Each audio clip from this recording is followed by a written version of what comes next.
ਸ੍ਰੀ ਵਾਹਿਗੁਰੂ ਜੀ। ਇੱਕ ਦੂ ਜੀਭਾ ਲੱਖ ਹੋਏ, ਲੱਖ ਹੋਵੇ ਲੱਖ ਵੀਸ। ਵਾਹਿਗੁਰੂ ਜੀ ਕਾ ਖਾਲਸਾ, ਵਾਹਿਗੁਰੂ ਜੀ ਕੀ ਫਤਿਹ। ਪਰਮ ਸਤਿਕਾਰਯੋਗ ਗੁਰੂ ਸਰੂਪ ਗੁਰੂ ਖਾਲਸਾ ਸਾਧ ਸੰਗਤ ਜੀ, ਆਓ ਮਨ ਬਿਰਤੀਆਂ ਇਕਾਗਰ ਕਰਕੇ ਸਤਿਗੁਰਾਂ ਦੀ ਅੰਮ੍ਰਿਤਮਈ ਬਾਣੀ ਦਾ ਲਾਭ ਪ੍ਰਾਪਤ ਕਰੀਏ।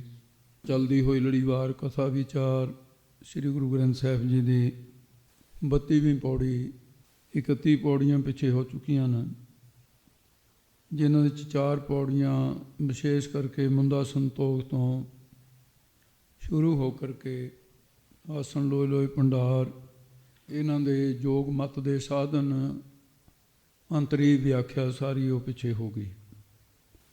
ਹੁਣ ਸਿੱਧਾ ਨੇ ਕੁਝ ਸਧਾਰਨ ਜੇ ਤੇ ਕੁਝ ਗਹਿਰੇ ਪ੍ਰਸ਼ਨ ਕੀਤੇ ਕਿ ਮਹਾਰਾਜ ਤੁਸੀਂ ਇਹ ਦੇਖੋ ਵੀ ਜਿਸ ਪਰਮਾਤਮਾ ਦੀ ਤੁਸੀਂ ਇਹ ਵਡਿਆਈ ਕੀਤੀ ਹੈ, ਉਹਦਾ ਸਾਰਾ ਭੰਡਾਰ ਹੈ, ਉਹ ਸਾਰਿਆਂ ਥਾਵਾਂ 'ਤੇ ਹੈ, ਉਹਦਾ ਸਾਰੀ ਜਗ੍ਹਾ ਪ੍ਰਕਾਸ਼ ਹੈ। ਤੁਹਾਡਾ ਉਹ ਪਰਮੇਸ਼ਰ ਨਾਲ ਕਿੰਨਾ ਕੁ ਪ੍ਰੇਮ ਹੈ? ਇੱਕ ਤਾਂ ਇਹ ਦੱਸੋ, ਦੂਸਰਾ ਪਰਮਾਤਮਾ ਦੀ ਪ੍ਰਾਪਤੀ ਦੀਆਂ ਜਿਹੜੀਆਂ ਭੂਮਿਕਾ ਹਨ, ਪੌੜੀਆਂ, ਉਸ ਰਸਤੇ ਕਿਵੇਂ ਚੜ੍ਹੀਦਾ? ਗਿਆਨ ਦੀਆਂ ਭੂਮਿਕਾ ਜਿਹੜੀਆਂ ਸੁਵਿੱਛਾ ਜੋ ਸਰਵਣ ਰੂਪ ਹੈ, ਉਹਦੇ ਬਾਰੇ ਕਥਨ ਕਰੋ। ਗੁਰੂ ਸਾਹਿਬ ਨੇ ਫਿਰ ਉੱਤਰ ਦੇ ਵਿੱਚ 7 ਭੂਮਿਕਾ ਜਿਹੜੀਆਂ ਗਿਆਨ ਦੀਆਂ ਨੇ, ਉਹਨਾਂ ਦੁਆਰਾ ਸੰਪਤ ਉਪਾਸਨਾ ਕਥਨ ਕੀਤੀ ਹੈ। ਇਹਦੇ ਵਿੱਚ ਸੰਪਤ ਉਪਾਸਨਾ ਉਹ ਹੁੰਦੀ ਹੈ ਜਿਹੜੀ ਪਰਮੇਸ਼ਰ ਕੋਲੋਂ ਭਗਤੀ ਰੂਪ ਸੰਪਤੀ ਦੀ ਜਾਚਨਾ ਕੀਤੀ ਜਾਏ। ਜੋ ਭਗਤੀ ਦੀ ਬਹੁਲਤਾ ਭਗਤੀ ਦੇ ਸਾਧਨਾਂ ਦੁਆਰਾ ਹੀ ਮੰਗਣੀ ਹੈ, ਉਹਦਾ ਨਾਮ ਸੰਪਤ ਉਪਾਸਨਾ ਹੁੰਦਾ ਹੈ। ਇਹ ਹੋਵੇ ਵੀ ਸੰਪਤ ਉਪਾਸਨਾ ਕੀ ਹੈ, ਇਹ ਉਹਦਾ ਅਰਥ ਹੈ।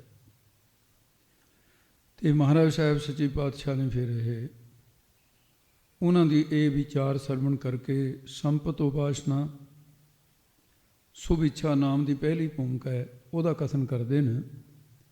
ਜਿਸ ਪ੍ਰਕਾਰ ਸਤਿਗੁਰੂ ਜੀ ਫਰਮਾਨ ਕਰਦੇ ਨੇ, ਸੁਣੋ ਜੀ। ਸ੍ਰੀ ਵਾਹਿਗੁਰੂ ਜੀ। ਇੱਕ ਦੂ ਜੀਭਾ ਲੱਖ ਹੋਏ, ਲੱਖ ਹੋਵੇ ਲੱਖ ਵੀਸ। ਇੱਕ ਦੋ ਜਿਹੜਾ ਪਾਠ ਹੈ, ਇਹਦੇ ਅਰਥ ਨੂੰ ਇੱਕ ਤੋਂ ਬਾਅਦ ਦੋ ਦੀ ਗਿਣਤੀ ਨਹੀਂ ਹੈ ਇੱਥੇ, ਇੱਕ ਦੋ ਇੱਕ ਤੋਂ। ਐਸੀ ਭਾਵਨਾ ਸਾਡੇ ਅੰਦਰ ਸਿੱਧੋ ਸੰਪਤ ਉਪਾਸਨਾ ਵਿੱਚ ਐਸਾ ਹੀ ਹੈ ਕਿ ਮੇਰੀ ਇੱਕ ਜੀਵ ਤੋਂ ਲੱਖ ਜੀਵ ਹੋ ਜਾਵੇ। ਜੀਭੋ ਨਾ ਜ਼ੁਬਾਨ ਦਾ ਹੋਏ ਹੋ ਜਾਵੇ, ਫਿਰ ਉਸ ਤੋਂ ਵੀ ਲੱਖ 20 ਲੱਖ ਹੋਵੇ ਹੋ ਜਾਵੇ। ਸਰੀਰ ਦੇ 3.5 ਕਰੋੜ ਰੋਮ ਮੰਨਿਆ, ਅਤੇ ਕਿਤੇ ਇਹਨਾਂ ਦਾ 16 ਨੀਲ, ਇਹ ਵੀ ਗਿਣਤੀ ਆਉਂਦੀ ਹੈ। 2 ਤਰ੍ਹਾਂ ਦੀ ਪੱਤੀ ਹੈ। ਤੋ ਭਾਵ ਕੀ ਹੈ ਵੀ 3.5 ਕਰੋੜ ਜਾਂ 16 ਨੀਲ ਜਿੰਨੇ ਵੀ ਇਹ ਰੋਮ ਹਨ, ਇਹ ਸਾਰੀ ਜਵਾਨਾਂ ਬਣ ਜਾਣ।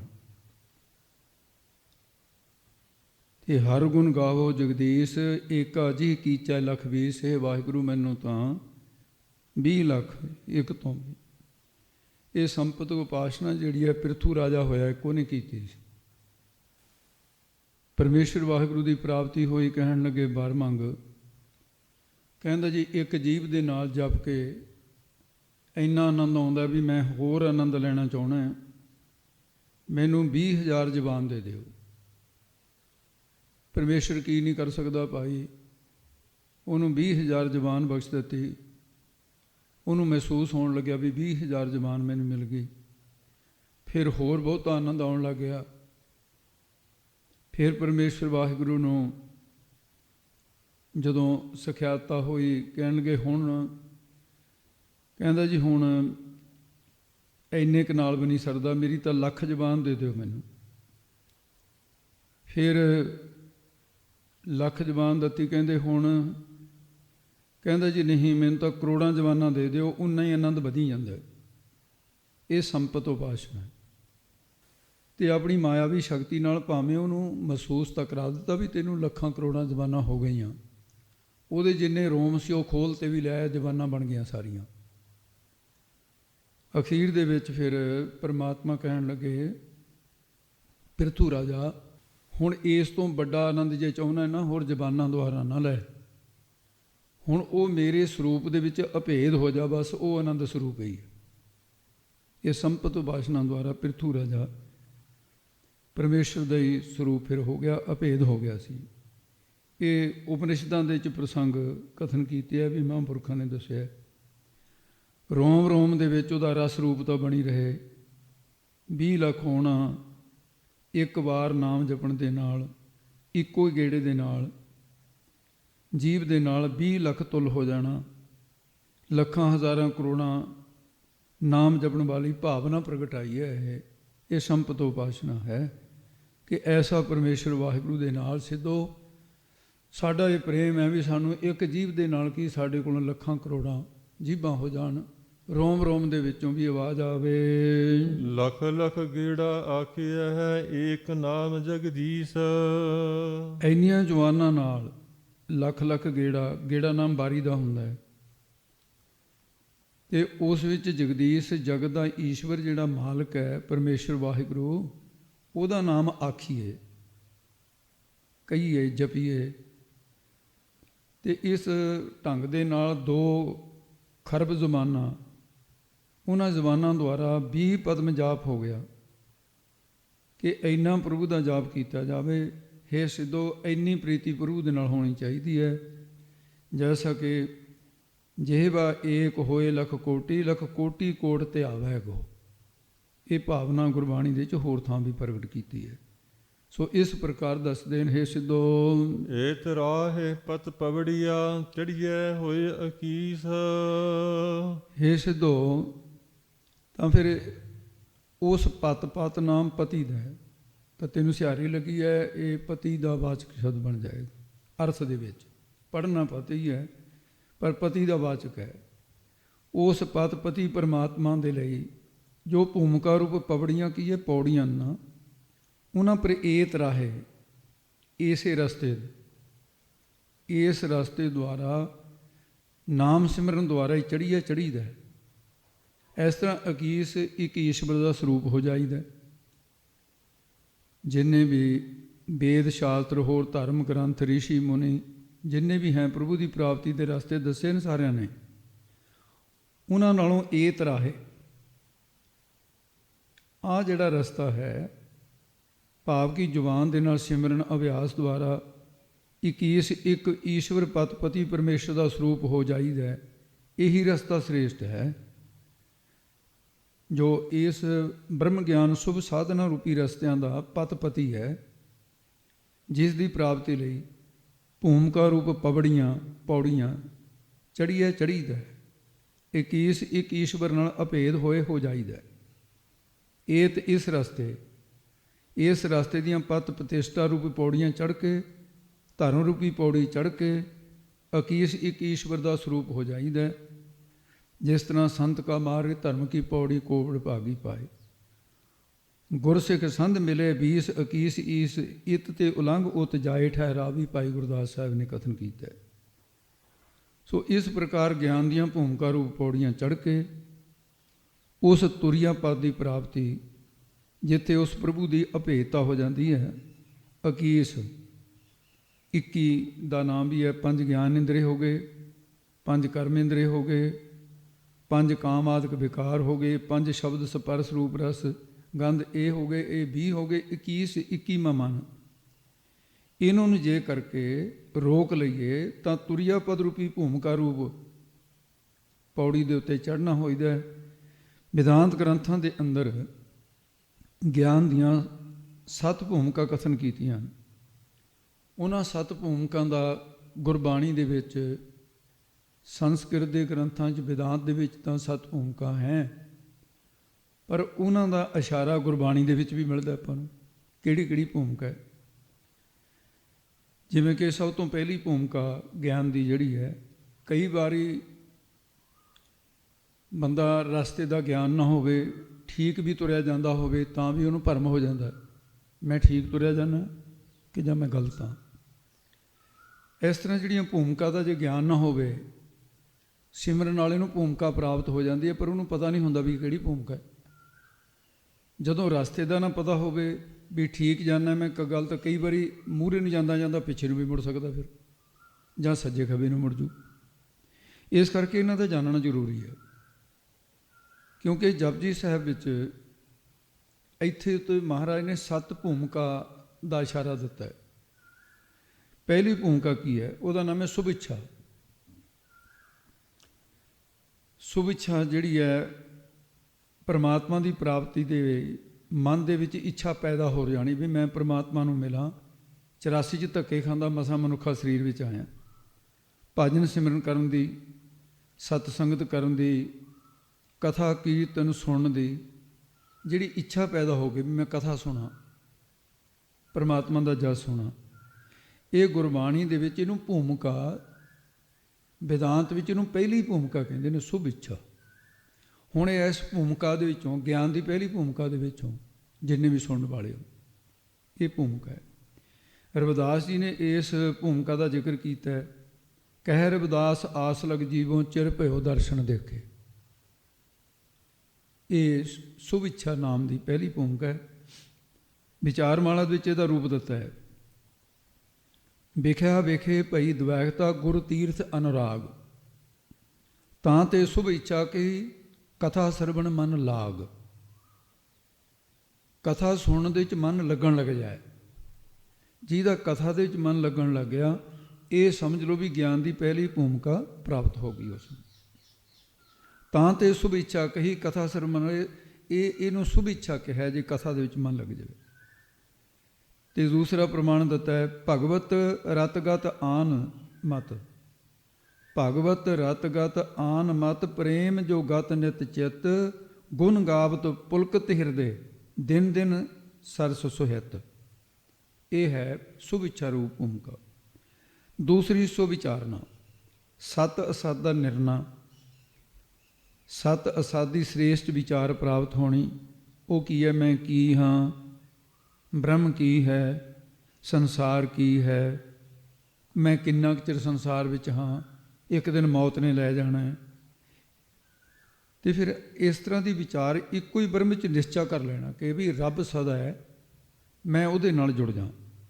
ਗੁਰਬਾਣੀ 'ਚ ਇਸ ਭੂਮਿਕਾ ਨੂੰ, ਸੁਵਿਚਾਰ ਨੂੰ ਕਿਹਾ, ਮੈਂ ਨਾ ਹੀ ਪ੍ਰਭ ਸਭ ਕੁਛ ਤੇਰਾ, ਈਗੇ ਨਿਰਗੁਣ ਉਗੈ ਸਰਗੁਣ, ਕੇਲ ਕਰਤ ਵਿੱਚ ਸੁਆਮੀ ਮੇਰਾ। ਇਹ ਸੁਵਿਚਾਰਨ, ਇਹਨੂੰ ਵਿਚਾਰ ਮਾਲਾ ਦੇ ਵਿੱਚ ਕਿਹਾ। ਦੂਜੀ ਕਹੀ ਵਿਚਾਰ ਨਾ ਉਪਜੈ ਤਤ ਵਿਚਾਰ, ਏਕਾਂਤ ਹੋਏ ਸੋਧਨ ਲਗਿਓ ਕੋਹੰ ਕੋ ਸੰਸਾਰ। ਤੀਸਰੀ ਦਾ ਨਾਮ ਹੈ ਤਨੂ ਮਾਨਸਾ। ਤਨੂ ਦਾ ਅਰਥ ਹੈ ਮਨ, ਤੇ ਮਾਨਸਾ ਦਾ ਅਰਥ ਹੈ ਵਾਸ਼ਨਾਵਾਂ, ਮਨ ਦੀਆਂ ਵਾਸ਼ਨਾਵਾਂ। ਤੇ ਇਹਨੂੰ ਰੋਕਣ ਦਾ ਯਤਨ ਕਰਨ ਤੇ ਰੋਕਣ ਲੱਗ ਜਾਣ। ਗੁਰਬਾਣੀ ਦੇ ਵਿੱਚ ਇਹਦਾ ਰੂਪ ਹੈ ਕਾਮ ਕ੍ਰੋਧ ਮਿਟੇ ਤਿਸ ਲੋਭਾ। ਤੇ ਤਨੂ ਮਾਨਸੋ ਤੋਂ ਤੀਸਰੀ, ਮਨ ਤੋਂ ਪ੍ਰਤ ਆਹਾਰ, ਥਿਤ ਹੋਏ ਸੁਧ ਸਰੂਪ ਕੀ ਰਾਖੈ ਨਿਤ ਸੰਭਾਰ। ਚੌਥੀ ਹੈ ਸਤੂਆ ਪਾਦੇ। ਇਹ ਭੂਮਿਕਾ ਹਨ ਗਿਆਨ ਦੀਆਂ। ਸਤ ਸਰੂਪ ਦੇ ਯਥਾਰਥ ਗਿਆਨ ਦੀ ਪ੍ਰਾਪਤੀ ਹੋ ਜਾਣੀ, ਸਾਰ ਅਸਾਰ ਆਤਮਾ ਰੂਪ ਪ੍ਰਤੀਤ ਹੋਣ ਲੱਗ ਜਾਣਾ। ਜਿਵੇਂ ਸੁੱਤਾ ਹੋਇਆ ਪੁਰਸ਼ ਹੈ ਜਿਹੜਾ, ਜਦੋਂ ਜਾਗਦਾ ਹੈ, ਜਾਗਰਤ ਅਵਸਥਾ ਵਿੱਚ ਸਾਰਾ ਗਿਆਨ ਹੋ ਜਾਂਦਾ ਹੈ। 42 ਭਾਵ ਸਫੁਰਨ ਹੋਣ ਲੱਗ ਜਾਂਦੇ ਨੇ। 42 ਭਾਵ ਸਫੁਰਨ ਦੀ ਜਪਜੀ ਸਾਹਿਬ ਦੇ ਮੁੱਢ ਵਿੱਚ ਤੁਸੀਂ ਕਥਾ ਸੁਣ ਚੁੱਕੇ ਹੋ, ਬਾਰ-ਬਾਰ ਕਹਿਣ ਦੀ ਜ਼ਿਆਦਾ ਲੋੜ ਨਹੀਂ, ਤੇ ਉੱਥੋਂ ਵਿਚਾਰੀ ਜਾ ਸਕਦੀ ਹੈ। 42 ਭਾਵ ਸਫੁਰਨ ਹੋਣ ਲੱਗ ਜਾਂਦੇ ਨੇ ਜਾਗਰਤ ਅਵਸਥਾ 'ਚ।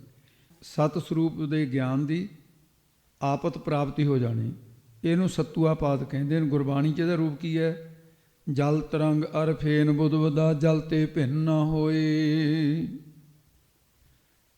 ਤੇ ਸੰਸਕ੍ਰਿਤ ਦੇ ਗ੍ਰੰਥਾਂ 'ਚ ਕਿਹਾ ਚਤੁਰਥ ਸਵਤਪਤ ਜਿਹ ਅਨੁਭਵ ਉਹਦੇ ਅਭੰਗ, ਆਤਮ ਜਗ ਦਰਸਿਓ ਭਲੇ ਜੋ ਮਦ ਸਿੰਧ ਤਰੰਗ। ਵਿਚਾਰ ਮਾਲਾ 'ਚ ਇਹ ਕਿਹਾ। ਅਸੰਗ ਸਖਤ, ਅਸੰਗ ਨਾਮ ਹੈ ਹੰਕਾਰ ਦਾ, ਸਖਤ ਨਾਮ ਹੈ ਮੋਹ ਦਾ। ਹੰਕਾਰ ਤੇ ਮੋਹ ਦੀ ਨਿਵਰਤੀ ਹੋ ਜਾਣੀ। ਗੁਰਬਾਣੀ ਅਨੁਸਾਰ ਇਸ ਅਵਸਥਾ ਨੂੰ ਦੇਖੀਏ, ਅਸੰਗ ਸੰਗਤ ਨੂੰ, ਮਾਨ ਮੋਹ ਦੋਨੋਂ ਕੋ ਪਰ ਹਰ ਗੋਬਿੰਦ ਕੇ ਗੁਣ ਗਾਵੇ।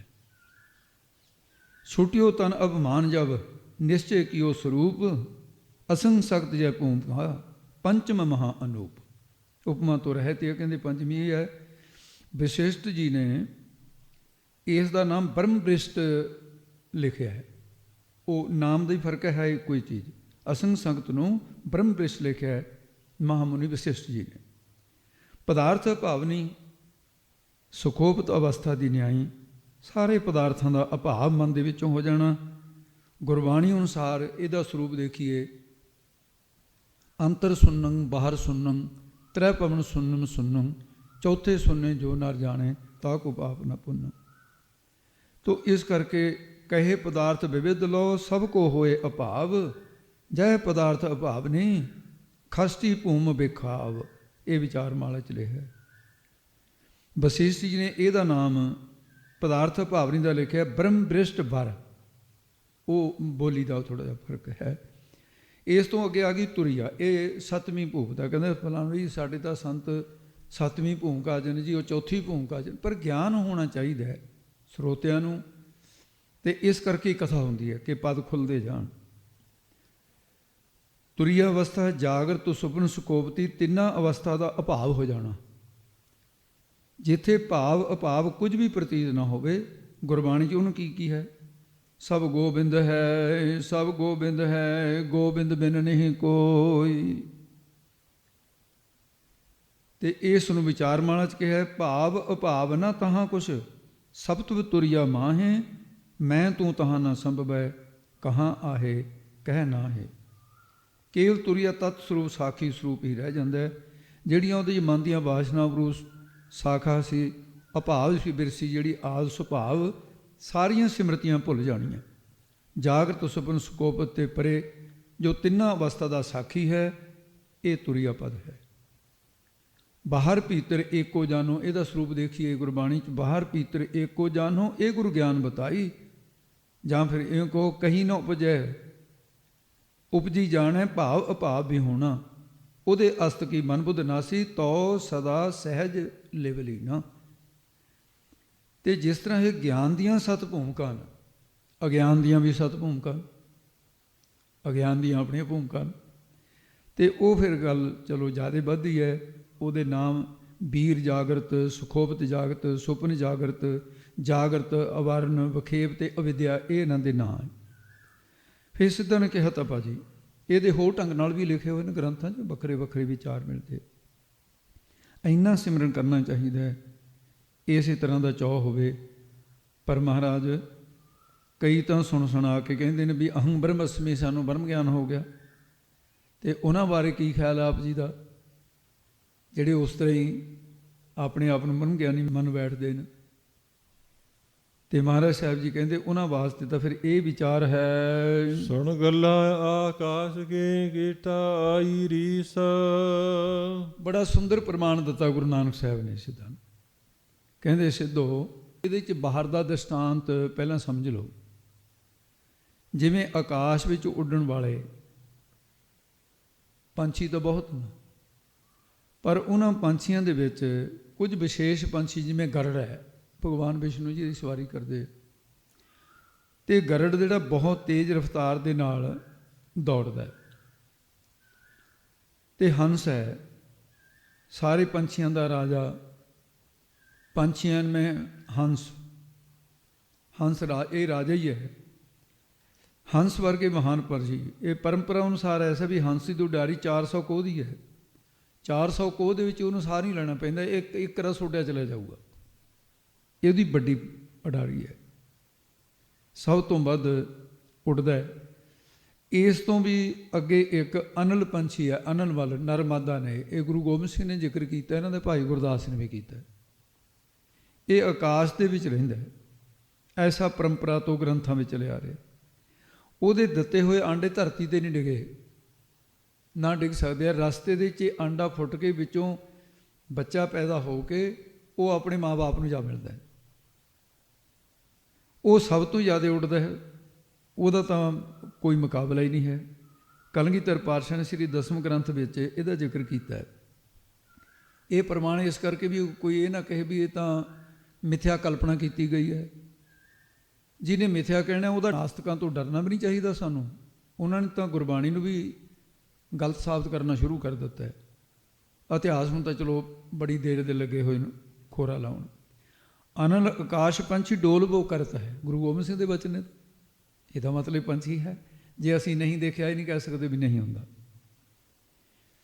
ਤੋ ਇਸ ਪੰਛੀ ਬਾਰੇ ਭਾਈ ਗੁਰਦਾਸ ਜੀ ਨੇ ਲਿਖਿਆ, ਅਨਲ ਪੰਖ ਬਚ ਮਿਲੇ ਨਿਰਾ ਧਾਰ ਹੋਏ ਸਮਝੈ ਆਪੇ। ਉਹ ਆਪਣੇ ਮਾਂ ਬਾਪ ਨੂੰ ਕਿਵੇਂ ਮਿਲਦੇ ਨੇ? ਅਨਲ ਪੰਖ ਪੰਛੀ ਜਿਹੜਾ, ਅਨਲ ਪੰਖ ਬਚ ਮਿਲੇ ਨਿਰਾ ਧਾਰ ਹੋਏ ਸਮਝੈ ਆਪੇ, ਉਹ ਆਪਣੇ ਮਾਂ ਬਾਪ ਨੂੰ ਲੱਭ ਲੈਂਦੇ। ਕੂੰਜਾਂ ਪਹਾੜ ਦੇ ਵਿੱਚ ਬੱਚੇ ਦੇ ਕੇ ਆਉਂਦੀਆਂ, ਧਿਆਨ ਦੁਆਰਾ ਉਹਨੂੰ ਪੱਕਦੇ ਅਤੇ ਉੱਥੋਂ ਆਂਡਿਆਂ 'ਚੋਂ ਨਿਕਲ ਕੇ ਵੱਡੇ ਹੋ ਕੇ ਉੱਡ ਕੇ ਕੱਤੇ ਦੇ ਮਹੀਨੇ ਮੈਦਾਨੀ ਇਲਾਕੇ ਜਾ ਕੇ ਮਿਲ ਜਾਂਦੇ ਨੇ। ਇਹ ਬੜੀ ਅਸਚਰਜ ਲੀਲਾ ਹੈ। ਅਤੇ ਇਸ ਕਰਕੇ ਪਰ ਇਹ ਜੋ ਪ੍ਰਮਾਣ ਦਿੱਤੇ ਹੈ, ਸੁਣ ਗੱਲਾਂ ਆਕਾਸ਼ ਕੀ, ਇਹਦੇ ਵਾਸਤੇ ਕੁਛ ਇਹ ਸਮਝਾਏ ਨੇ ਵੀ ਐਸੇ ਪੰਛੀ। ਪਰ ਗੱਲ ਗਾਹਾਂ ਵਾਲੀ ਕੀ ਕਰਨਗੇ ਮਹਾਰਾਜ? ਕੀਟਾ ਇਰੀਸ, ਆਕਾਸ਼ ਵਿੱਚ ਉੱਡਣ ਵਾਲੇ ਪੰਛੀਆਂ ਦੀਆਂ ਉਡਾਰੀਆਂ ਵਾਲੀਆਂ ਗੱਲਾਂ ਸੁਣ ਕੇ ਕਹਿੰਦੇ ਕੀੜਿਆਂ ਨੂੰ ਰੀਸ ਆ ਗਈ। ਕੀਟਾ ਆਈ ਰੀਸ, ਕੀੜਿਆਂ ਨੂੰ ਉਡਾਰੀ ਮਾਰਨ ਦੀ ਰੀਸ ਬਰਾਬਰੀ ਆ ਗਈ। ਉਹ ਬਰਾਬਰੀ ਕਿਉਂ ਆਈ ਹੈ? ਪਾਵਸ ਰੁੱਤ ਦੇ ਵਿੱਚ, ਸਾਉਣ ਭਾਦਰੋਂ ਦੇ ਵਿੱਚ ਬਾਰਿਸ਼ ਪੈਣ ਤੋਂ ਧਰਤੀ 'ਚ ਭੜਾਸ ਪੈਦਾ ਹੋ ਜਾਂਦੀ ਹੈ, ਗਰਮੀ। ਉਹਦੇ ਵਿੱਚੋਂ ਕੀੜੇ ਮਕੌੜਿਆਂ ਨੂੰ ਖੰਭ ਨਿਕਲ ਆ ਜਾਂਦੇ ਨੇ। ਉਸ ਮੌਸਮ 'ਚ ਖੰਭ ਆਉਂਦੇ ਨੇ ਇਹਨਾਂ ਨੂੰ। ਖੁੱਡਾਂ ਵਿੱਚ ਰਹਿਣ ਵਾਲੇ ਕੀੜੇ ਅਤੇ ਖੰਭ ਨਿਕਲ ਆਉਂਦੇ ਨੇ। ਆਕਾਸ਼ਚਾਰੀ ਪੰਛੀ ਨੂੰ ਉੱਡਦਿਆਂ ਨੂੰ ਵੇਖ ਕੇ ਨਾ ਉਹਨਾਂ ਦੀ ਰੀਸ ਇੱਛਾ ਪੈਦਾ ਹੋ ਜਾਂਦੀ ਹੈ, ਅਸੀਂ ਵੀ ਉੱਡੀਏ। ਖੰਭ ਇਹਨਾਂ ਦੇ ਕੋਲ, ਖੰਭ ਸਾਡੇ ਕੋਲ, ਇਹਨਾਂ ਨਾਲੋਂ ਅਸੀਂ ਕਿਹੜੀ ਗੱਲੋਂ ਘੱਟ ਹਾਂ। ਇਹ ਸੋਚ ਕੇ ਰੀਸ ਕਰਕੇ ਆਕਾਸ਼ ਵੱਲ ਨੂੰ ਉਡਾਰੀ ਕਰਨੀ ਆਰੰਭ ਕਰ ਦਿੰਦੇ। ਉਹ ਜਦੋਂ ਉੱਡਣ ਲੱਗਦੇ ਹੈ, ਖੰਭ ਕਮਜ਼ੋਰ ਕਿਤੇ ਪੰਛੀਆਂ ਦੇ, ਕਿਤੇ ਇਹਨਾਂ ਦੇ ਕੀੜੇ ਮਕੌੜਿਆਂ ਦੇ। ਉਹ ਕਈਆਂ ਤਾਂ ਉੱਡਦੇ ਉੱਡਦੇ ਟੁੱਟ ਜਾਂਦੇ ਨੇ, ਕਈਆਂ ਦੇ ਥੋੜ੍ਹਾ ਜਿਹਾ ਉੱਡ ਕੇ ਆਕਾਸ਼ ਵਾਲੇ ਪਾਸੇ ਨੂੰ ਉੱਡਣ ਲੱਗਦੇ ਨੇ, ਫੇਰ ਟੁੱਟ ਜਾਂਦੇ ਨੇ। ਉੱਡਣ ਦੀ ਸਮਰੱਥਾ ਨਾ ਹੋਣ ਕਰਕੇ ਧਰਤੀ 'ਤੇ ਡਿੱਗ ਪੈਂਦੇ ਹੈ। ਕਈਆਂ ਨੂੰ ਉੱਡਦਿਆਂ ਨੂੰ ਪੰਛੀ ਖਾ ਲੈਂਦੇ ਨੇ।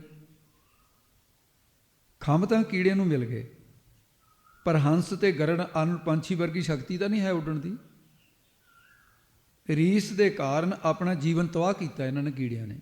ਗੁਰੂ ਨਾਨਕ ਸਾਹਿਬ ਕਹਿੰਦੇ, ਸਿੱਧੋ ਇਸ ਤਰ੍ਹਾਂ ਹੀ ਇਹ ਕੁਛ ਜੀਵਨ, ਇਹ ਦ੍ਰਿਸ਼ਟਾਂਤ ਹੈ ਜੇ ਬਾਹਰ ਦਾ, ਤਾਂ ਕਿ ਗਾਹਾਂ ਵਾਲੀ ਗੱਲ ਸਮਝ ਆਵੇ।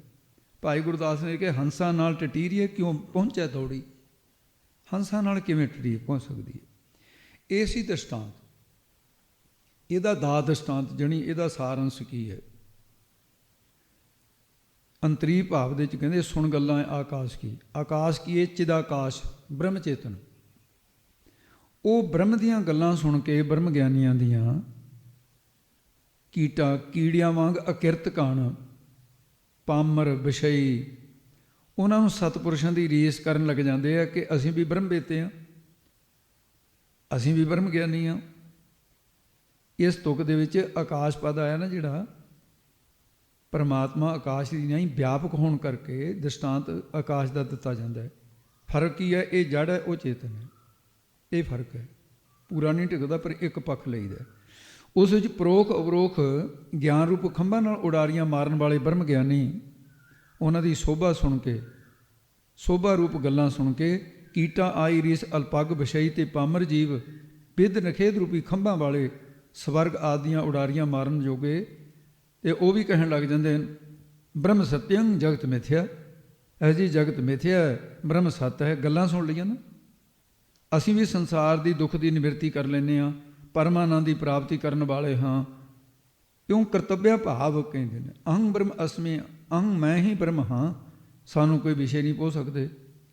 ਉਹ ਆਕਾਸ਼ ਚਿਦਾਕਾਸ਼ 'ਚ ਵਿਚਰਨ ਵਾਲੇ ਮਹਾਂਪੁਰਖਾਂ ਦੀਆਂ ਗੱਲਾਂ ਸੁਣ ਕੇ ਮਨੁੱਖ ਸਰੀਰ ਰੂਪੀ ਭਾਦਰੋਂ ਦੇ ਮਹੀਨੇ ਵਿੱਚ ਵਿਸ਼ਿਆਂ ਰੂਪੀ ਭੜਾਸ ਆ ਗਈ, ਛਿਲੇ ਕੱਢ ਲਏ, ਰਿੱਧੀਆਂ ਸਿੱਧੀਆਂ ਮਿਲ ਗਈਆਂ। ਉਹਦੇ ਬਲ ਦੇ ਨਾਲ ਉਹ ਕਮਜ਼ੋਰ ਜੇ ਖੰਭ ਆ ਗਏ, ਵਿਧ ਨਖੇਦ ਰੂਪੀ ਖੰਭਾਂ ਨੂੰ ਲਾ ਕੇ ਉਡਾਰੀਆਂ ਮਾਰਨਾ ਚਾਹੁੰਦੇ ਨੇ।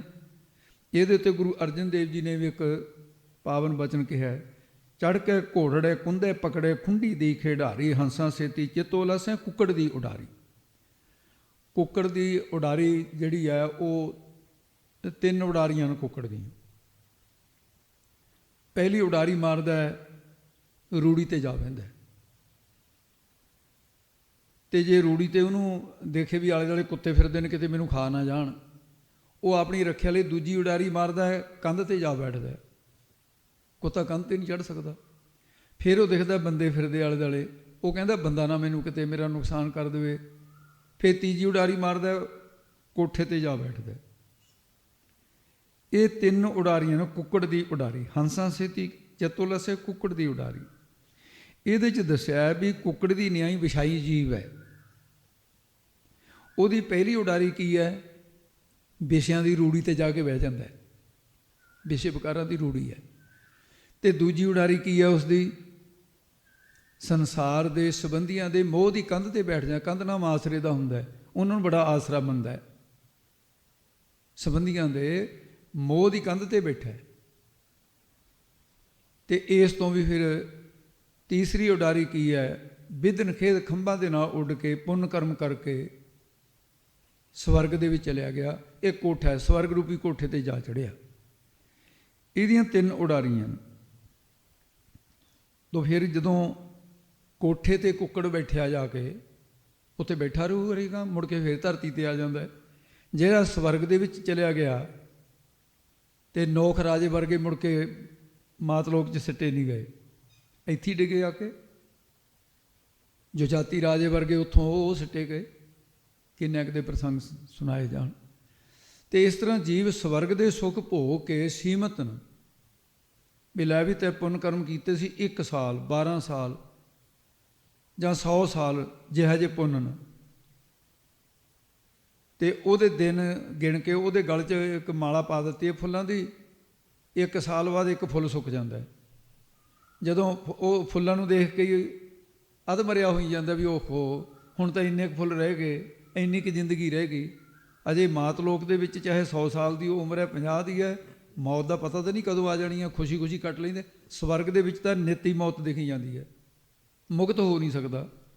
ਫਿਰ ਕਹਿੰਦਾ ਓਹੋ ਹੇ ਪਰਮੇਸ਼ਰ, ਮੈਂ ਇੱਥੋਂ ਮੈਨੂੰ ਸਿੱਟੇਗਾ ਤਾਂ ਸਹੀ ਜੇ ਮਨੁੱਖਾ ਸਰੀਰ ਮਿਲ ਜਾਏ, ਮੈਂ ਤਾਂ ਮੁੜ ਕੇ ਨਾਮ ਜਪ ਕੇ ਮੁਕਤ ਹੋ ਜਾ। ਇਸ ਦੇਹੀ ਕੋ ਸਿਮਰਨ ਦੇਵ ਸੋ ਦੇਹੀ ਪਜਾਰ ਕੀ ਸੀ। ਉਹ ਮੁੜ ਕੇ ਉਸ ਤਰ੍ਹਾਂ ਕੋਠੇ ਤੋਂ ਹੇਠਾਂ ਫੇਰ ਸਿੱਟਿਆ ਜਾਂਦਾ ਸਵਰਗ ਦੇ ਕੋਠੇ ਤੋਂ। ਫਿਰ ਆ ਕੇ ਕੀ ਹੈ ਟੇਢੀਆਂ ਵਿੰਗੀਆਂ ਜੂਨਾਂ 'ਚ, ਤੇ ਫਿਰ ਮੁੜ ਕੇ ਉਹੀ ਚੱਕਰ 84 ਦਾ ਫੇਰ ਪੈ ਜਾਂਦਾ ਹੈ। ਜਿਹੜੇ ਗੁਰਮੁਖ ਨੇ ਪਰਮੇਸ਼ਰ ਦੇ ਤੱਤ ਸਰੂਪ ਨੂੰ ਜਾਣਨ ਵਾਲੇ, ਉਹ ਹੰਸਾਂ ਦੀ ਨਿਆਈ। ਹੰਸ ਦੁੱਧ ਤੇ ਪਾਣੀ ਨੂੰ ਅਲੱਗ ਕਰ ਦਿੰਦਾ ਹੈ।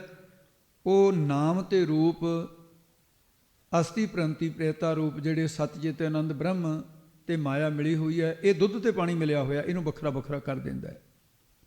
ਇਹ ਉਹਦੀ ਹੰਸਾਂ ਦੀ ਵਿਚਾਰ ਰੂਪ ਚੁੰਝ ਹੈ ਗੁਰਮੁਖਾਂ ਦੀ। ਤਤ ਮਿਥਿਆ ਦਾ ਵਿਵੇਚਨ ਕਰਦੇ ਨੇ। ਇਹਨੂੰ ਕਹਿੰਦੇ ਸਤ ਨਿਰਤ ਬੂਝੈ ਜੇ ਕੋਏ। ਝੂਠ ਤੇ ਸੱਤ ਨੂੰ ਸਮਝ ਲੈਣਾ। ਸੰਸਾਰ ਸਮੁੰਦਰ ਦੇ ਪਦਾਰਥਾਂ ਰੂਪ ਪਾਣੀ ਦੇ ਵਿੱਚ ਬੈਰਾਗ ਰੂਪ ਉਡਾਰੀ ਮਾਰ ਕੇ, ਉਹ ਕੀ ਹੈ ਉਡਾਰੀ? ਬਰਮਾ ਇੰਦਰ ਆਦ ਲੋ ਹੋਤ ਜੋ ਦੇ ਤਰ ਭੋਗ, ਕਾਗ ਬਿਸ਼ਟ ਸਮਝੀ ਕਨੇ ਬੀਤ ਰਾਗ ਤਿਹ ਲੋਗ। ਉਹਨਾਂ ਦੀ ਰੀਸ ਕਰਦੇ ਆ ਵਿਸ਼ਈ ਪੁਰਸ਼। ਕਾਮ ਆਦਿਕ ਅਖੇ ਜੀ ਸਾਡਾ ਕੁਛ ਨਹੀਂ ਵਿਗਾੜ ਸਕਦੇ, ਪਰ ਜਦੋਂ ਕਾਮ ਆਦਿਕ ਚਿੰਬੜਦੇ ਨੇ ਉਸ ਵੇਲੇ ਫਿਰ ਵਿਧਨ ਖੇਦ ਕਾਰਨ ਬੈਰਾਗ ਰੂਪ ਸੀ, ਜਿਹੜਾ ਬਾਸ਼ਨਾ ਰੂਪੀ ਹਵਾ ਚੱਲਣ ਦੇ ਨਾਲ ਖੰਭ ਟੁੱਟ ਜਾਂਦੇ ਨੇ। ਵਿਚਾਰ ਕਮਜ਼ੋਰ ਸੀ ਤੇ ਕੀੜਿਆਂ ਦੇ ਜਿਵੇਂ ਖੰਭ ਕਮਜ਼ੋਰ ਹੁੰਦੇ ਨੇ। ਅਨੇਕਾਂ ਜੁਨੀਆਂ ਧਰਤੀ ਤੇ ਤੁਰੇ ਫਿਰਦੇ ਆ। ਸੁਣ ਗੱਲਾਂ ਆਕਾਸ਼ ਕੀ ਕੀਟਾ ਆਈ ਰੇਸ ਦਾ ਭਾਵ ਦਿੰਦੇ ਆ। ਇਹ ਉਹ ਮੁਕਤ ਪੁਰਸ਼ਾਂ ਦੀਆਂ ਰੀਸਾਂ ਨਹੀਂ ਕਰਨੀਆਂ ਚਾਹੀਦੀਆਂ ਭਾਈ। ਆਕਾਸ਼ਾਚਾਰੀ ਬ੍ਰਹਮ ਗਿਆਨੀ ਤਤਵੇਤੇ ਤੇ ਉਹਨਾਂ ਦੀਆਂ ਕੀੜਿਆਂ ਦੀ ਨਿਆਈ ਵਿਸ਼ਈ ਪੁਰਸ਼ ਰੀਸਾਂ ਕਰਦੇ ਆ। ਅਸੀਂ ਬ੍ਰਹਮ ਗਿਆਨੀ ਹਾਂ ਤੇ ਲੋਕਾਂ ਨੂੰ ਗਿਆਨ ਦੇ ਸਕਦੇ ਹਾਂ, ਤੁਹਾਨੂੰ ਰੱਬ ਦਿਖਾ ਸਕਦੇ ਹਾਂ। ਵਿਕਾਰਾਂ ਵਿੱਚ ਫਸੇ ਹੋਏ ਜੂਨਾਂ 'ਚ ਭੜਕਦੇ ਫਿਰਨਗੇ। ਇਹ ਦੇਹ ਅਧਿਆਸੀ ਨੇ, ਧੋਖੇਬਾਜ਼ ਨੇ, ਬਨੌਟੀ ਗੁਰੂਆਂ ਤੋਂ ਬਚ ਕੇ ਰਹਿਣਾ ਚਾਹੀਦਾ। ਚੁੰਚ ਗਿਆਨੀ ਕਹੇ ਜਾ ਸਕਦੇ ਨੇ। ਇਹਨਾਂ ਦੀ ਬਾਬਤ ਸਤਿਗੁਰੂ ਮਹਾਰਾਜ ਸਾਹਿਬ ਨੇ ਕਿਹਾ, ਗੱਲੀ ਅਸੀਂ ਚੰਗੀਆਂ ਆਚਾਰੀ ਬੁਰੀਆਂ, ਮਨੋ ਕਸੁੱਧਾ ਕਾਲੀਆਂ ਬਾਹਰੋਂ ਚਟਵੀਆਂ, ਰੀਸਾ ਕਰੇ ਤਨਾੜੀਆਂ ਜੋ ਸੇਵੇਦਾਰ ਖੜੀਆਂ। ਤੇ ਮਹਾਰਾਜ ਸਾਹਿਬ ਨੂੰ ਪੁੱਛਿਆ ਜੀ ਉਹਨਾਂ ਦੀ ਬਾਤ ਫਿਰ ਤੁਸੀਂ ਆਪ ਕਿਰਪਾ ਕਰਕੇ ਦੱਸੋ ਕੀ ਸਮਝਦੇ ਹੋ ਵੀ ਚਲੋ ਰੀਸ ਤਾਂ ਕਰੀ ਉਹਨੇ, ਕੀਟਾ ਆਈ ਰੀਸ। ਤੇ ਮਹਾਰਾਜ ਸਾਹਿਬ ਜੀ ਵੀ ਅੱਗੇ ਦੱਸਦੇ ਨੇ ਉਹਨਾਂ ਦੀ ਹਾਲਤ ਕੀ ਹੈ। ਨਾਨਕ ਨਦਰੀ ਪਾਈਐ ਕੂੜੀ ਕੂੜੈ ਠੀਸ। ਮਹਾਰਾਜ ਸਾਹਿਬ ਕਹਿੰਦੇ ਨੇ ਸਿੱਧੋ, ਉਹ ਵਿਸ਼ੇਈ ਪੁਰਸ਼ ਬ੍ਰਹਮ ਬੇਤਿਆਂ ਦੀ ਜਦੋਂ ਨਜ਼ਰੀ ਕੀ ਹੈ ਦ੍ਰਿਸ਼ਟੀ ਵਿੱਚ ਪਾਏ ਜਾਂਦੇ ਆ ਨਾ, ਜਦੋਂ ਦੇਖਦੇ ਨੇ ਠੀਕ ਪੂਰੇ ਨੇ ਕਿ ਝੂਠੇ ਨੇ, ਇਹ ਪਰਖਣਾ ਕਰਦੇ ਨੇ। ਗੱਲਾਂ ਮਾਰਨ ਵਾਲੇ ਜਿਹੜੇ ਝੂਠੇ, ਝੂਠਿਆਂ ਦੀ ਕੂੜੀ ਕੀ, ਝੂਠੀਆਂ ਠੀਸ ਕੀ, ਗੱਪਾਂ ਹੀ ਨਿਕਲਦੀਆਂ ਨੇ। ਫਿਰ ਜਦੋਂ ਪਦਾਰਥਾਂ ਜਾਂ ਵਿਸ਼ਿਆਂ ਨੂੰ ਦੇਖ ਕੇ ਡਿੱਗ ਜਾਂਦੇ ਨੇ, ਇਸ ਕਰਕੇ ਝੂਠੇ ਪੁਰਸ਼ਾਂ ਦੇ ਝੂਠੀਆਂ ਠੀਸ ਗੱਪਾਂ ਹੀ ਨਿਕਲਦੀਆਂ ਨੇ। ਫਿਰ ਜਿੰਨੇ ਵੀ ਬਨੌਟੀ ਭੇਖ ਬਣਾਉਣ ਵਾਲੇ ਵਿਸ਼ਈ ਪੁਰਸ਼, ਇਹ ਗੁਰੂ ਨਾਨਕ ਸਾਹਿਬ ਦੇ ਵੇਲੇ ਨਹੀਂ ਆਉਂਦਾ ਪ੍ਰਸੰਗ, ਨਕਲੀ ਨਾਨਕ ਬਣ ਕੇ ਸਿੰਗਲਾ ਰਿਪਨੀ ਜਾਣ ਲੱਗ ਗਏ ਸੀ।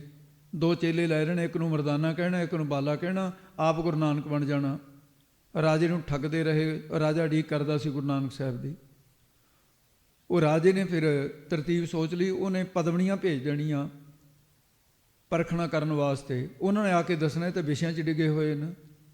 ਫਿਰ ਜਦੋਂ ਗੁਰੂ ਨਾਨਕ ਸਾਹਿਬ ਮਹਾਰਾਜ ਉੱਥੇ ਪਹੁੰਚੇ ਸੀ ਤੇ ਸੁੱਕਾ ਬਾਗ ਹਰਾ ਹੋ ਗਿਆ। ਮਾਲੀ ਨੱਠ ਕੇ ਗਿਆ, ਕਹਿੰਦਾ ਰਾਜਨ ਅੱਜ ਤਾਂ ਲੱਗਦਾ ਵੀ ਉਹੀ ਆ ਗਏ ਜਿਨ੍ਹਾਂ ਨੂੰ ਤੂੰ ਉਡੀਕਦਾ। ਉਹ ਕਹਿੰਦਾ ਤੈਨੂੰ ਕੀ ਪਤਾ ਹੈ, ਮੈਨੂੰ ਬੜਾ ਠੱਗਿਆ ਇਹਨਾਂ ਨਕਲੀ ਨਾਨਕ ਬਣਨ ਵਾਲਿਆਂ ਨੇ। ਅਸਲੀ ਗੁਰੂ ਨਾਨਕ ਸਾਹਿਬ ਜਦੋਂ ਆਉਣਗੇ, ਚਲੋ ਮੈਂ ਉਡੀਕ ਤਾਂ ਕਰਦਾ, ਪਰ ਪਖੰਡੀਆਂ ਨੇ ਮੈਨੂੰ ਨਫ਼ਰਤ ਕਰਾ ਦਿੱਤੀ। ਕਹਿੰਦਾ ਮਹਾਰਾਜ ਜਿੰਨੇ ਆਏ ਨੇ ਇੱਕ ਤੀਲਾ ਹਰਾ ਨਹੀਂ ਹੋਇਆ, ਤੇਰਾ ਸਾਰਾ ਬਾਗ ਹਰਾ ਹੋ ਗਿਆ। ਕਹਿੰਦਾ ਹੈਂ, ਸਾਰਾ ਹੀ ਬਾਗ ਹਰਾ ਹੋ ਗਿਆ ਸੁੱਕਾ? ਕਹਿੰਦੇ ਹਾਂ, ਪੰਛੀ ਕਲੋਲਾਂ ਕਰ ਰਹੇ ਨੇ, ਜਾ ਕੇ ਦੇਖ ਲੈ। ਕਹਿੰਦਾ ਨਹੀਂ, ਅਜੇ ਵੀ ਪਰਖਣਾ ਕਰੂੰ। ਪਦਵਣੀਆਂ ਭੇਜੀਆਂ 16 ਸਾਲ ਦੀਆਂ ਨਾਇਕਾਂ, ਮਹਾਰਾਜ ਦੇ ਸਾਹਮਣੇ ਆ ਕੇ ਲੱਗੀਆਂ ਨੱਚਣ। ਧਿਆਨ 'ਚ ਬੈਠੇ ਸੀ ਮਹਾਰਾਜ ਨੇ। ਉਸੇ ਵੇਲੇ ਨੇਤਰ ਖੋਲ੍ਹ ਕੇ ਕਹਿੰਦੇ ਬੇਟੀਓ ਬੰਦ ਕਰੋ ਨੱਚਣਾ, ਇਹ ਧਰਤੀ ਗਰਕ ਹੋ ਜੂਗੀ ਜਿੱਦਣ ਬਾਪ ਦੇ ਸਾਹਮਣੇ ਧੀਆਂ ਨੱਚਣ ਲੱਗੀਆਂ। ਗਾਛੋ ਪੁੱਤਰੀ ਰਾਜਕੁਆਰ, ਨਾਮ ਪਣੋ ਸੱਚ ਦੋਤ ਸਵਾਰ। ਉਸੇ ਵੇਲੇ ਸਾਰੀ ਬਾਸਨਾ ਖਤਮ ਹੋ ਗਈ, ਚਰਨੀ ਡਿੱਗ ਪਈਆਂ, ਰੋਮ ਰੋਮ 'ਚੋਂ ਨਾਮ ਦੀ ਆਵਾਜ਼ ਆਉਣ ਲੱਗੀ। ਨਾਮ ਦੀ ਮਸਤੀ 'ਚ ਆ ਕੇ ਕਹਿੰਦੀਆਂ ਰਾਜਨ ਉਹ ਆਪ ਹੀ ਪਰਮੇਸ਼ਰ ਹੈ, ਨਾਨਕ ਦੇ ਰੂਪ ਦੇ ਵਿੱਚ, ਜਾ ਕੇ ਲਾਭ ਉਠਾ ਲੈ। ਤੋ ਕੂੜੀਆਂ ਦੀਆਂ ਕੂੜੀਆਂ ਗੱਪਾਂ ਨਿਕਲਦੀਆਂ। ਜਦੋਂ ਭਾਈ ਜਿਵੇਂ ਨਾਨਕ ਨਕਲੀ ਨਾਨਕ ਬਣ ਕੇ ਠੱਗਦੇ ਰਹੇ, ਉਗੜ ਗਿਆ ਜੈਸਾ ਖੋਟਾ ਟਬੂਆ ਨਦਰ ਸਰਾਫਾ ਆਇਆ। ਉਹਨਾਂ ਦੀ ਬਾਬਤ ਇਸ ਤਰ੍ਹਾਂ ਕਹਿੰਦੇ ਫਿਰਦੀ ਫਿਰਦੀ ਦਹਿ ਦਸਾ ਜਲ ਪਰਬਤ ਬਨ ਰਾਏ, ਜਿੱਥੇ ਡਿਠਾ ਮਿਰਤ ਕੋ ਇਲ ਬੈਠੀ ਆਏ। ਤੇ ਇਸ ਕਰਕੇ ਇਹ ਪਾਠ ਜੇ ਸੰਥਿਆ ਨਾਲ ਕੀਤੀ ਹੋਵੇ ਤਾਂ ਇਹਦਾ ਕੋਇਲ ਪਾਠ ਬਣ ਜਾਂਦਾ ਹੈ। ਜਿੱਥੇ ਡਿਠਾ ਮਿਰਤ ਕੋਇਲ ਬੈਠੀ ਆ, ਕੋਲਾਂ ਤਾਂ ਅੰਬਾਂ ਤੇ ਬੋਲਦੀਆਂ ਹੁੰਦੀਆਂ ਨਾ, ਬੋਲਦੀਆਂ ਨੇ ਮਿਰਤ ਕੋ। ਸੋ ਇਸ ਕਰਕੇ ਕਹਿੰਦੇ ਹਵਾ ਦਾ ਬੁੱਲਾ ਆਉਣ ਤੇ ਜਿਵੇਂ ਕੱਖ ਆਕਾਸ਼ ਨੂੰ ਚੜ੍ਹ ਜਾਂਦਾ ਹੈ, ਤੇ ਇਸੇ ਤਰ੍ਹਾਂ ਬਰਾਗ ਆਇਆ, ਬਰਾਗ ਦਾ ਬੁੱਲਾ। ਕਹਿੰਦਾ ਲਓ ਜੀ ਸੰਸਾਰ ਮਿਥਿਆ, ਘਰ-ਬਾਰ ਛੱਡ ਦਿੱਤਾ। ਤੇ ਫਿਰ ਜਦੋਂ ਵਿਸ਼ੇ ਵਿਕਾਰਾਂ ਤੇ ਮਰਦਾਰ ਦੇਖਿਆ, ਉੱਥੀ ਆ ਕੇ ਡਿੱਗ ਪਏ। ਆਇਆ ਬੁੱਲਾ ਪਾਉਣ ਦਾ, ਚੜ੍ਹਿਆ ਕੱਖ ਆਕਾਸ਼, ਢਹਿੰਦਾ ਢਹਿੰਦਾ ਢਹਿ ਪਿਆ ਕੱਖ ਕੱਖਾਂ ਦੇ ਪਾਸ। ਤੋ ਇਸ ਪ੍ਰਕਾਰ ਫਿਰ ਵਿਸ਼ਈ ਪੁਰਸ਼ ਵਿਸ਼ੇ ਭੋਗਣ ਰੂਪੀ ਧਰਤੀ ਤੇ ਆ ਡਿੱਗਦੇ ਹੈ। ਫਿਰ ਕਹਿੰਦੇ ਨੇ ਵੀ ਅਸੀਂ ਬ੍ਰਹਮ ਗਿਆਨੀ ਹਾਂ। ਇਹਨਾਂ ਨੂੰ ਸਤਿਗੁਰੂ ਸਾਹਿਬ ਜੀ ਨੇ ਕਿਹਾ ਕਿ ਜਿਨ੍ਹਾਂ ਨੇ ਗੁਰੂ ਉਪਦੇਸ਼ ਨੂੰ ਕਮਾਇਆ ਨਹੀਂ, ਭਜਨ ਸਿਮਰਨ ਦੀ ਕਮਾਈ ਨਹੀਂ ਕੀਤੀ, ਆਪਾ ਭਾਵ ਗਵਾਇਆ ਨਹੀਂ, ਤੇ ਉਹਨਾਂ ਦੀਆਂ ਬਾਤਾਂ ਕੀ ਹੈ, ਕੂੜੀ ਕੂੜਾ ਠੀਸ, ਝੂਠਿਆਂ ਦੀਆਂ ਝੂਠੀਆਂ ਹੀ ਠੀਸ ਗੱਪਾਂ ਹਨ, ਪ੍ਰਾਪਤੀ ਨਹੀਂ ਹੈ ਉਹਨਾਂ ਨੂੰ ਹੋਈ ਵੀ। ਕੂੜੇ ਮੂਰਖ ਕੀ ਹਾ ਠੀਸਾ, ਉਹਨਾਂ ਦੀਆਂ ਗੱਪਾਂ ਨੇ ਇਹ।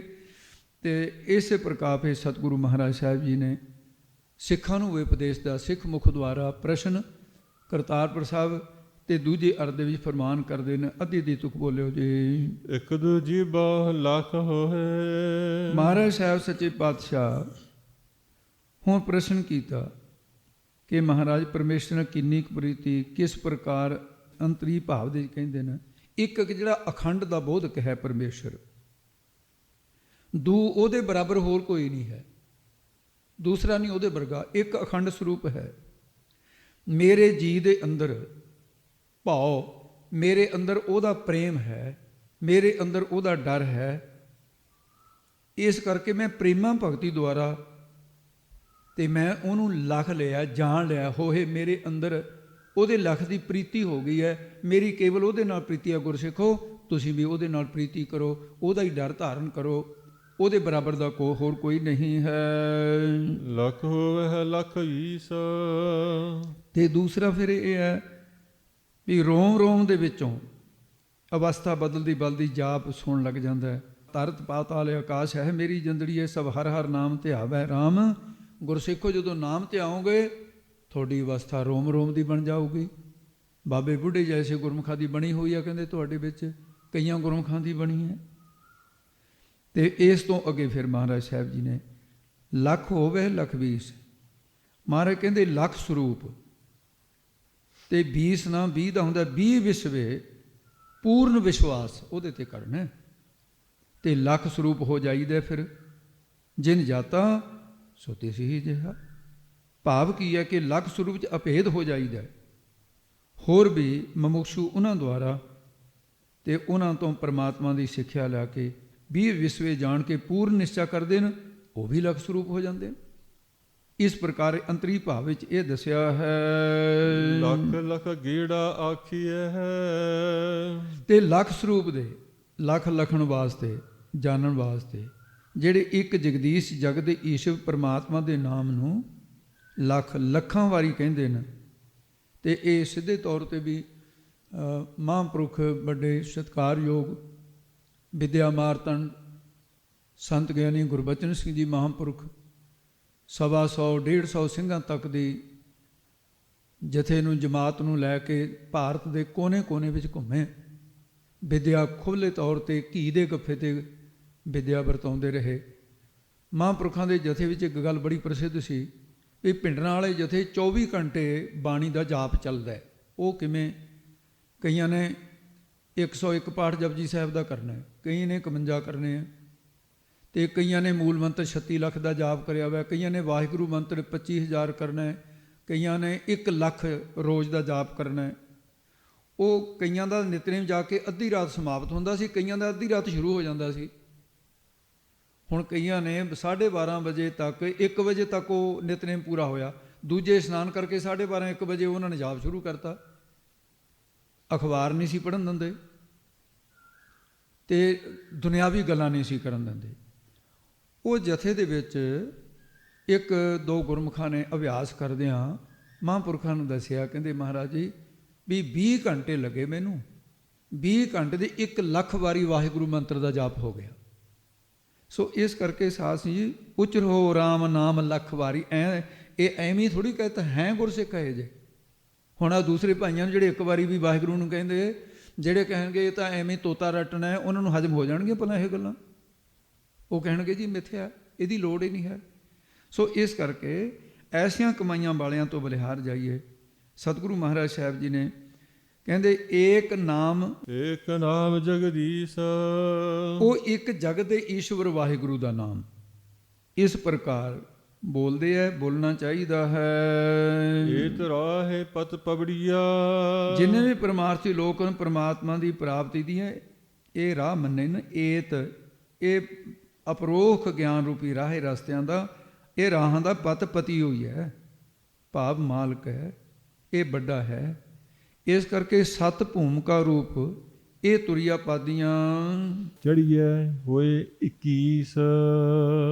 ਇਹ ਪਬੜੀਆਂ ਪੌੜੀਆਂ ਤੇ ਚੜੀਐ, ਚੜ ਜਾਈਦਾ। ਫਿਰ 21 ਕੀਦਾ? ਇੱਕ ਈਸ਼ਵਰ ਦਾ ਰੂਪ ਹੋ ਜਾਈਦਾ, ਉਹਦਾ ਸਰੂਪ ਬਣ ਜਾਂਦੇ ਹਨ।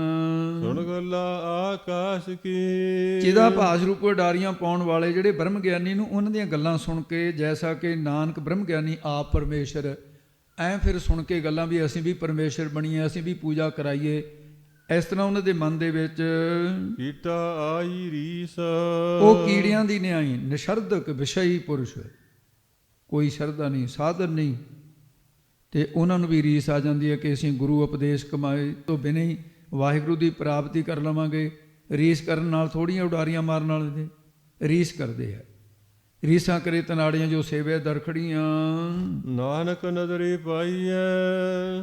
ਤੇ ਇਹਨਾਂ ਅਵਸਥਾ ਦਾ ਇਹ ਅਵਸਥਾ ਤਾਂ ਗੁਰੂ ਦੀ ਦਾਤ ਹੈ ਭਾਈ। ਸਤਿਗੁਰੂ ਜੀ ਫਰਮਾਨ ਕਰਦੇ ਨੇ, ਨਾਨਕ ਸ਼ਬਦ ਆਇਆ ਕਿ ਗੁਰੂ ਦੇ ਗਿਆਨ ਰੂਪੀ ਨਦਰ ਕਿਰਪਾ ਕੀ ਠਾਕ ਅਵਲੋਕਨ ਕੀ, ਨਾਨਕ ਨਦਰੀ ਨਦਰ ਨਿਹਾਲ। ਜਦੋਂ ਕਿਰਪਾ ਹੋ ਗਈ, ਗੁਰ ਕਿਰਪਾ ਜਾਏ ਨਰਕੋ ਕੀ ਨਹੀਂ, ਤੇ ਇਹ ਜੁਗਤ ਪਛਾਨੀ। ਨਾਨਕ ਲੀਨ ਪਇਓ ਗੋਬਿੰਦ ਸਿਉ ਜਿਉ ਪਾਨੀ ਸੰਗ ਪਾਨੀ। ਉਹਦਾ ਰੂਪ ਹੋ ਜਾਂਦੇ ਨੇ। ਤੋ ਇਸ ਕਰਕੇ ਉਸ ਦੀ ਪ੍ਰਾਪਤੀ ਨਾਨਕ ਨਦਰੀ ਪਾਈ ਹੈ। ਗੁਰੂ ਦੀ ਨਦਰ ਕਿਰਪਾ ਦੁਆਰਾ ਉਸ ਬ੍ਰਹਮ ਦੀ ਲਖਤਾ ਹੋ ਜਾਂਦੀ ਹੈ। ਕੂੜੀ ਕੂੜਾ ਠੀਸ।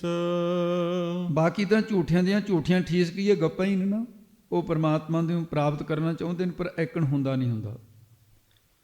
ਉਹਦੇ ਵਿੱਚ ਕੂੜੀ ਕੂੜਾ ਠੀਸ, ਇਹਦੇ 'ਤੇ ਸੰਪਰਦਾ ਦੇ ਮਹਾਂਪੁਰਸ਼ ਜਿਹੜੇ ਤਾਂ ਭਾਈ ਮਨੀ ਸਿੰਘ ਦੀ ਸੰਪਰਦਾ ਵਾਲੇ ਮਹਾਂਪੁਰਸ਼ ਹੈ, ਅਤੇ ਉਹਨਾਂ ਨੇ ਵੀ ਚਲੋ ਕਿਸੇ ਥਾਂ 'ਤੇ ਪੜ੍ਹਿਆ ਹੋਊਗਾ, ਮੈਂ ਇਹ ਨਹੀਂ ਕਹਿੰਦਾ ਵੀ ਉਹਨਾਂ ਨੇ ਗਲਤ ਕਿਹਾ, ਅਤੇ ਉਹਨਾਂ ਨੇ ਵੀ ਕਿਸੇ ਗ੍ਰੰਥ 'ਤੇ, ਕਿਉਂਕਿ ਇੱਕ ਇੱਕ ਸਾਖੀ ਕਈ ਥਾਂ 'ਤੇ ਨਾ ਉਹਦੇ ਦੋ ਦੋ ਰੂਪ ਮਿਲਦੇ ਆ, ਕੋਈ ਇਸ ਤਰ੍ਹਾਂ ਦੀ ਬਾਤ ਨਹੀਂ। ਅਤੇ ਉਹਨਾਂ ਮਹਾਂਪੁਰਖਾਂ ਨੇ ਤਾਂ ਲਿਖਿਆ ਅੰਮ੍ਰਿਤਸਰ ਦੇ ਵਿਦਵਾਨ ਨੇ ਜਿਹੜੇ ਭਾਈ ਮਨੀ ਸਿੰਘ ਦੀ ਸੰਪਰਦਾ ਦੇ, ਵੀ ਇਹ ਜਲਾਹੇ ਤੇ ਕਬੀਰ ਦੀ ਸਾਖੀ ਹੈ। ਪਰ ਸੰਤ ਗਿਆਨੀ ਗੁਰਬਚਨ ਸਿੰਘ ਜੀ ਮਹਾਂਪੁਰਖ ਉਹਨਾਂ ਦੀ ਰਚਨਾ ਤੋਂ ਉਚਾਰਨ ਕੀਤੇ ਹੋਏ ਅਰਥ ਇੱਕ ਓਂਕਾਰ ਤੋਂ 18 10 20 ਤੱਕ ਜਦੋਂ ਗੁਰੂ ਦੀ ਕਿਰਪਾ ਨਾਲ ਪ੍ਰਾਪਤ ਹੋਏ, ਅੱਖਰ ਅੱਖਰ ਸੁਣਿਆ, ਉਹਦੇ ਵਿੱਚ ਮਹਾਂਪੁਰਖਾਂ ਨੇ ਕਿਹਾ ਵੀ ਜੱਟ ਤੇ ਕਬੀਰ ਦੀ ਸਾਖੀ ਹੈ। ਉਹਨਾਂ ਨੇ ਇਹ ਨਿਰਣਾ ਕੀਤਾ ਹੈ, ਅਤੇ ਨਾਲ ਇਹ ਵੀ ਕਿਹਾ, ਕਹਿੰਦੇ ਕਈ ਜਲਾਹੇ ਦੀ ਮੰਨਦੇ ਨੇ, ਕਹਿੰਦੇ ਨਹੀਂ ਜੱਟ ਦੀ ਹੈ, ਐ ਨਿਸ਼ਚੇ ਨਾਲ ਕਿਹਾ ਸੰਤਾਂ ਨੇ। ਸੋ ਭਾਈ ਆਪਣੇ ਆਪਣੇ ਮਹਾਂਪੁਰਸ਼ਾਂ 'ਤੇ ਨਿਸ਼ਚਾ ਹੁੰਦਾ, ਅਤੇ ਆਪਾਂ ਸਿਧਾਂਤ ਕੱਢਣਾ ਵਿੱਚੋਂ।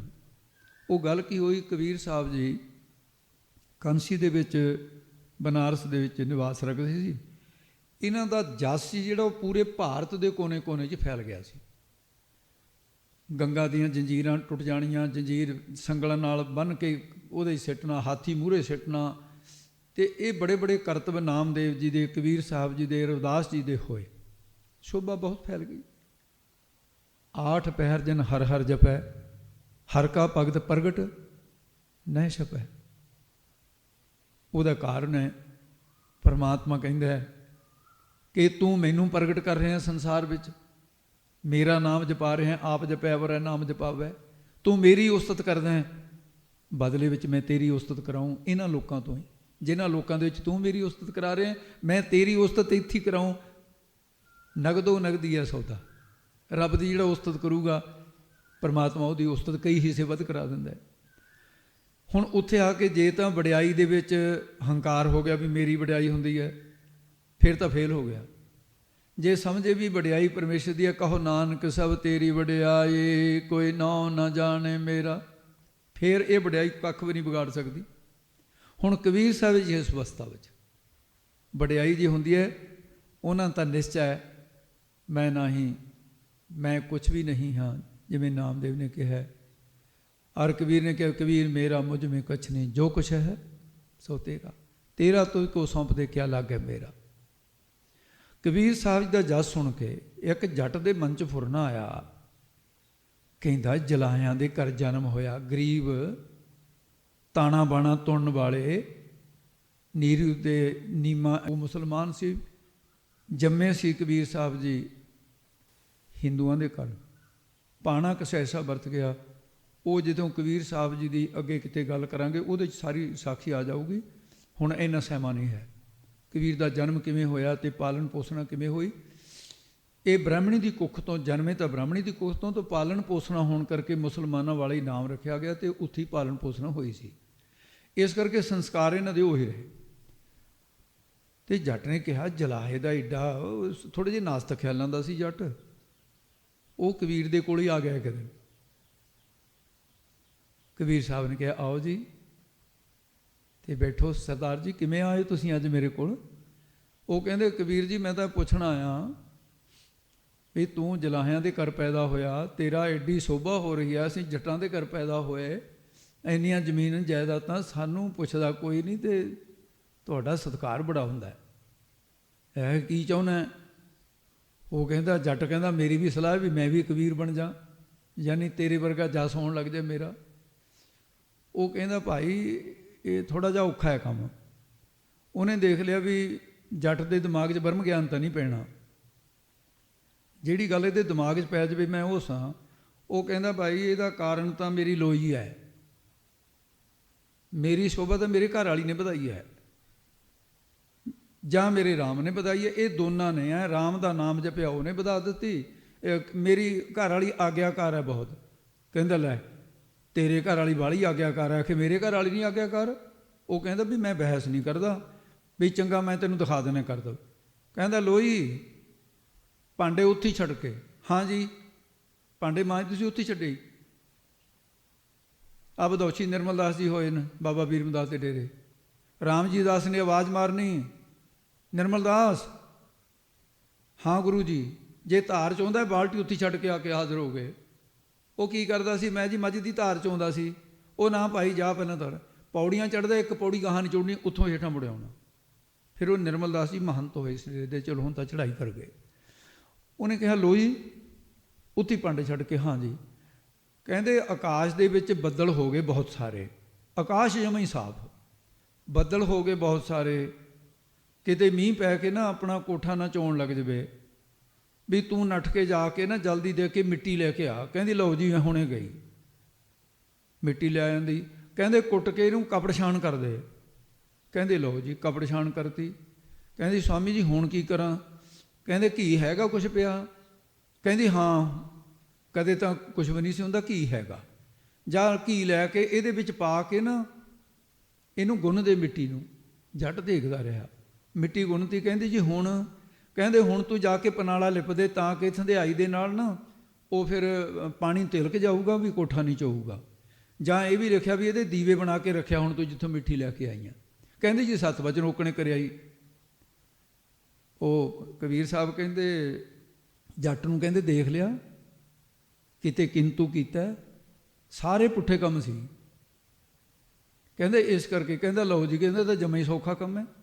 ਘਰ ਗਿਆ ਜਾਨਸਾਰ, ਕਹਿੰਦਾ ਭਾਗਾਂ ਵਾਲੀਏ ਅੱਜ ਤੈਨੂੰ ਭਾਗਾਂ ਵਾਲੀ ਦੇਖਣ ਲੱਗ ਗਈ, ਪਹਿਲਾਂ ਤਾਂ ਜਦੇ ਲੜ ਪਈ। ਉਹ ਕਹਿੰਦਾ ਵੀ ਤੂੰ ਐਂ ਕਰ, ਆਕਾਸ਼ 'ਚ ਬੱਦਲ ਹੋ ਗਏ ਬਈ ਮੀਂਹ ਪੈ। ਕਹਿੰਦੀ ਅੰਨਾ ਹੋ ਗਿਆ ਤੂੰ ਲੱਗਦਾ ਆਕਾਸ਼ 'ਚ। ਕਹਿੰਦੀ ਆਕਾਸ਼ ਦੇ 'ਚ ਬੱਦਲ ਇੱਕ ਵੀ ਨਹੀਂ ਤੈਨੂੰ ਦਿਸਣ ਤੇ ਹਟ ਗਿਆ ਹੋਊਗਾ। ਕੀ ਹੋ ਗਿਆ ਤੈਨੂੰ ਅੱਜ। ਉਹ ਕਹਿੰਦਾ ਗੱਲ ਸੁਣ ਲੈ, ਅੱਜ ਨਾ ਮੇਰੇ ਨਾਲ ਲੜ, ਮੇਰੀ ਮਜਬੂਰੀ ਹੈ। ਜਿਵੇਂ ਮੈਂ ਕਹਿਣਾ ਨਾ, ਮੈਂ ਤੇਰੀ ਮਿਹਨਤ ਕਰਦਾ, ਤੂੰ ਉਕਣੇ ਮੰਨ ਲੈ। ਕਹਿੰਦੀ ਹਾਂ ਦੱਸ ਕੀ ਕਰਾਂ। ਕਹਿੰਦੀ ਜਾ ਮਿੱਟੀ ਲੈ ਕੇ ਆ। ਕਹਿੰਦੀ ਤੇਰੀ ਤਾਂ ਮੱਤ ਵੀ ਮਾਰੀ ਗਈ। ਉਦੋਂ ਬੀਬੀਆਂ ਬਾਹਰ ਨਹੀਂ ਸੀ ਜਾਂਦੀਆਂ ਹੁੰਦੀਆਂ। ਕਹਿੰਦੀ ਜਨਾਨੀਆਂ ਵੀ ਬਾਹਰ ਜਾਂਦੀਆਂ, ਮਿੱਟੀ ਸਿਰ 'ਚ ਮਾਰਨੀਆਂ ਤੇ ਜਾਣਾ ਤਾਂ ਤੂੰ ਜਾ, ਮੈਨੂੰ ਕਦੇ ਭੇਜਦਾ। ਕਹਿੰਦਾ ਨਹੀਂ ਨਹੀਂ ਤੂੰ ਅੱਜ ਨਾ ਮੰਨ ਕੇ ਮੇਰੀ ਗੱਲ ਮੰਨ ਲੈ। ਕਹਿੰਦੀ ਚੰਗਾ। ਗਈ ਜਾ ਕੇ ਭਗਾ ਕੇ ਮਾਰੀ। ਕਹਿੰਦੀ ਲੈ ਮਾਰ ਲੈ ਸਿਰ 'ਚ ਇਹਨੂੰ, ਅਗੇ ਮਿੱਟੀ ਲਿਆ। ਬੁੜ ਕਰਦੀ ਉਹ ਚਲੀ ਗਈ। ਕਹਿੰਦਾ ਨਹੀਂ ਇਹਨੂੰ ਕੁੱਟ ਕੇ ਬਰੀਕ ਕਰ। ਕਹਿੰਦੀ ਲੈ ਕੇ ਮਾਈਆਂ ਕੁੱਟ ਕੇ ਤੂੰ ਬਰੀਕ ਕਰ ਲੈ। ਕਹਿੰਦਾ ਨਹੀਂ ਤੇਤੋਂ ਹੀ ਕਰਾਉਣੀ ਆ, ਕੁੱਟ ਕੇ ਬਰੀਕ ਕਰ। ਕਹਿੰਦਾ ਕਪੜ ਛਾਣ ਕਰ ਦੇ।